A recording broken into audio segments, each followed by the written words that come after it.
Hi there, my name is Philip Scrimshaw. Welcome to Scrimshaw Photography. In today's video, we're going to be going over some of my favorite images from 2023. 2023 was an awesome year for me photographically. I went to some really cool places. I went to Botswana in Africa and went to Yellowstone National Park a couple different times for extended periods of time and came in with some really cool photos. I really feel like 2023 was the year that I started to step up my game photographically and continuing to grow. But yeah, without further ado, I'd like to go over some of my favorite photos from this year. All right, number one here is a picture of an African elephant that I photographed in Chobe National Park, Botswana. I specifically came to visit during January of this year, which is commonly known as the green season or the rainy season. It's actually summertime in Africa at that time of year, so seasons are reversed for those in the southern hemisphere versus the northern hemisphere. So in January it was summertime, and part of that summertime experience that you get is these dramatic storm clouds that are always building, usually in the late afternoon. So as we were moving along the Chobe River, we saw this elephant that was all on its own. We kind of situated ourselves on this island, and the elephant kind of walked forward real close to us. It probably was no more than 20 feet away or so, but the elephants there are very calm and very habituated to people, so never felt like I was in danger in any way. But yeah, so the elephant kind of posed nicely, and you got the dramatic storm clouds in the background, and I just did a little bit of, color adjustment to really emphasize, the contrast of those clouds compared to the elephant itself. And yeah, it was one of my favorite pictures I took from Chobe. Really cool place. All right, number two was also taken from Botswana. This was in the second part of my trip where I visited the Okavango Delta, which is a UNESCO World Heritage Site. It's probably, outside of the Masai Mara in Kenya, my favorite place to photograph in all of Africa. Just the diversity of wildlife that you see there is, it's really amazing. And this is also the destination where I found my very first African wild dog. I spent probably 3 or 4 hours just looking for them because we had heard earlier in the morning that people had seen them, and the night before that they had gone hunting and took something down. So we knew that there were wild dogs in the area, but actually finding them is a whole different game. So we followed the tracks, and eventually we did find this pack hiding underneath a bush. They had just eaten, and so they were kind of lazy for the day. And after a few hours of waiting in the bush, they came down to a nearby kind of pool where they came to drink. And this African wild dog just kind of laid right close to our vehicle, nice eye levels. I was able to get down low and take a really cool portrait shot. And I know portrait shots aren't always the most interesting with wildlife, but I was really happy with this one in particular, just how close it was. I liked the pose of the wild dog kind of looking to the side. And yeah, as my first wild dog experience, I've been searching for them for years, and the fact that I actually found one and got a really good photo of one, it made it a really special photo for me. And I'm glad that's in my top 10 this year. All right, at number 3, decided to mix it up a little bit. This is a picture from Yellowstone National Park in spring of 2023.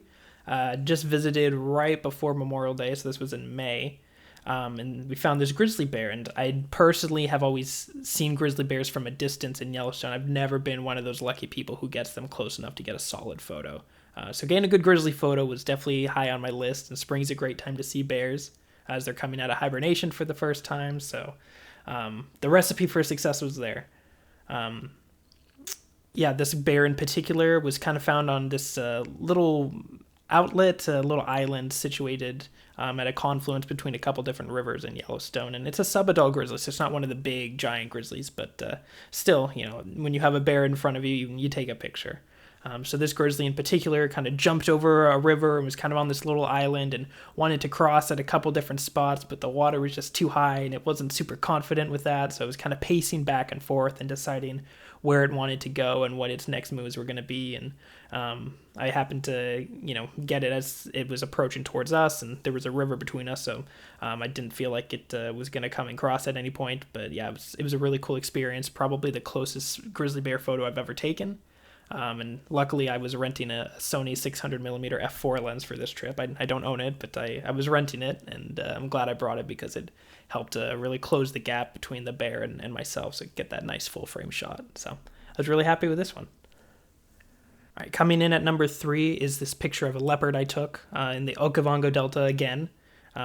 Like I said, it was a really great place for me photographically, incredibly productive. Every day just seeing something amazing and getting awesome photos from it. So a really cool place to be.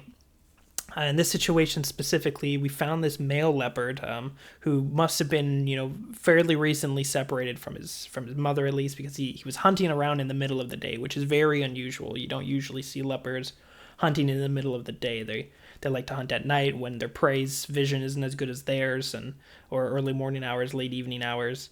So the middle of the day was a little bit unusual, but it was a really cool experience. We would just kind of follow this leopard as he would kind of walk around and stalk prey, and then he'd blow his opportunity, the prey would run off or whatever it might be, and he just kept going at it for hours and hours. It makes you really appreciate, how much work that these animals have to put in to survive, basically.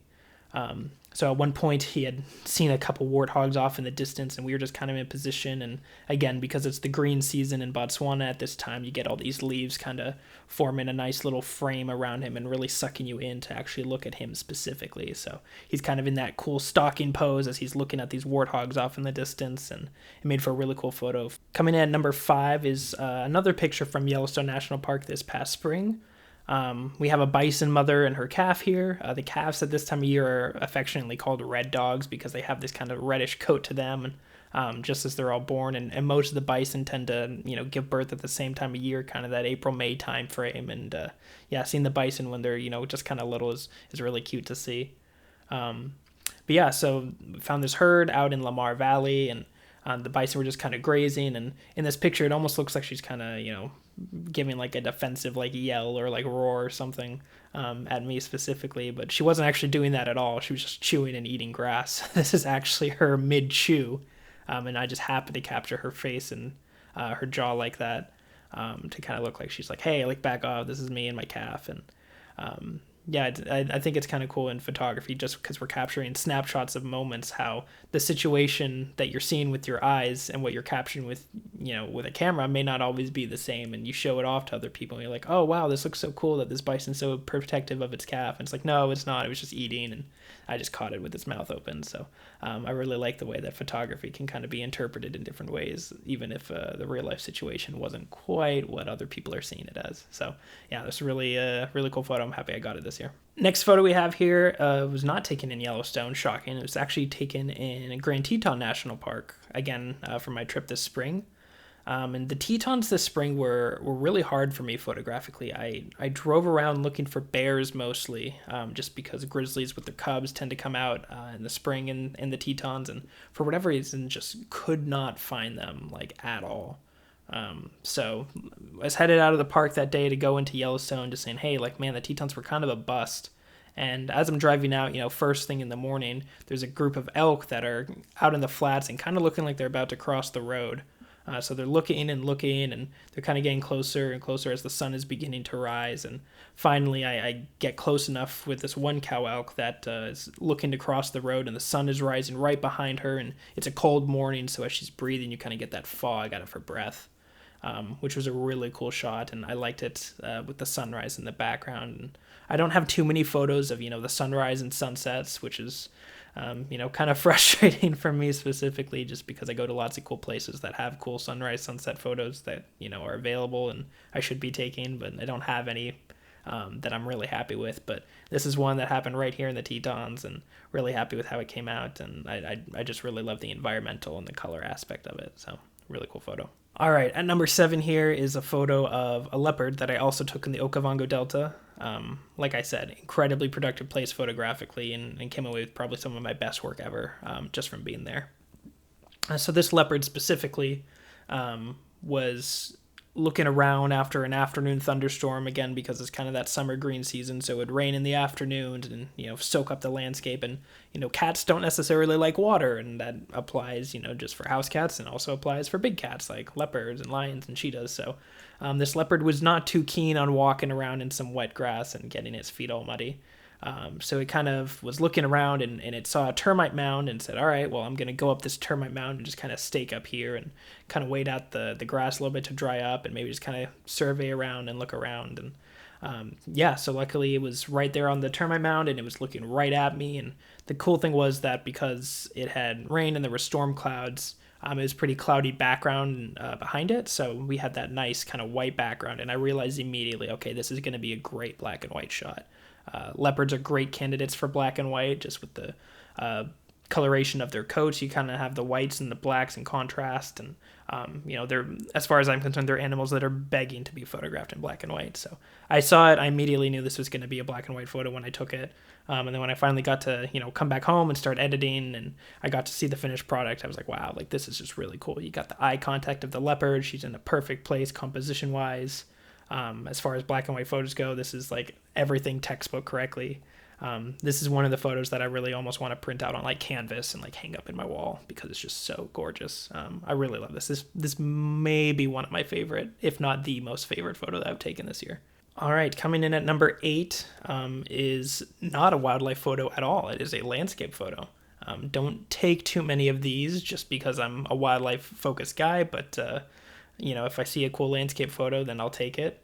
The smallest lens I have, though, is a 70-200, which is not the best landscape lens, but it can do the job done given the right situation. So this was taken this fall, actually, in Grand Teton National Park, and everybody loves coming to the Tetons in the fall because of the foliage that's changing. You get the cool yellows and orange colors of the leaves of the aspens and the willows, and it's a really cool place to be.